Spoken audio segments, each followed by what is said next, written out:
Nous sommes à l'IFA et nous sommes ici pour découvrir la nouvelle tablette Lenovo, la YogaBook. C'est une tablette un peu particulière de par sa construction. En plus d'arborer un écran 10,1 pouces sur le haut, elle arbore une surface vierge sur la base qui permet à la fois d'exploiter un stylet et d'afficher un clavier virtuel comme on peut le voir ici. La construction de la tablette est assez irréprochable. On a une charnière qu'on retrouve aujourd'hui sur la plupart des appareils Lenovo qui fait toujours son petit effet. Le revêtement respire le sérieux et on a globalement un produit qui est hyper léger et hyper facile à transporter.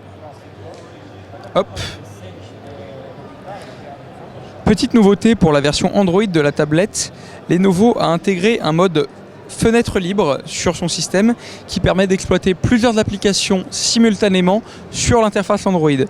Ça permet aujourd'hui d'envisager cette tablette comme un véritable outil de productivité sur Android et ce qui permet plus ou moins de se rapprocher de ce qu'on pourrait trouver sur Windows aujourd'hui. C'est pas l'idéal, c'est encore un peu buggé, mais on a quelque chose qui s'approche d'un outil de travail exploitable. Gros inconvénient de cette tablette, il est nécessaire de s'habituer à un clavier virtuel.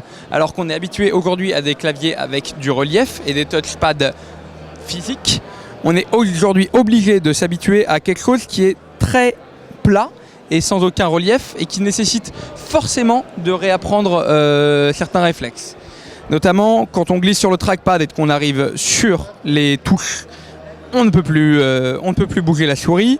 Il faut obligatoirement regarder le clavier quand on tape, sinon il est très probable qu'on fasse des erreurs de saisie.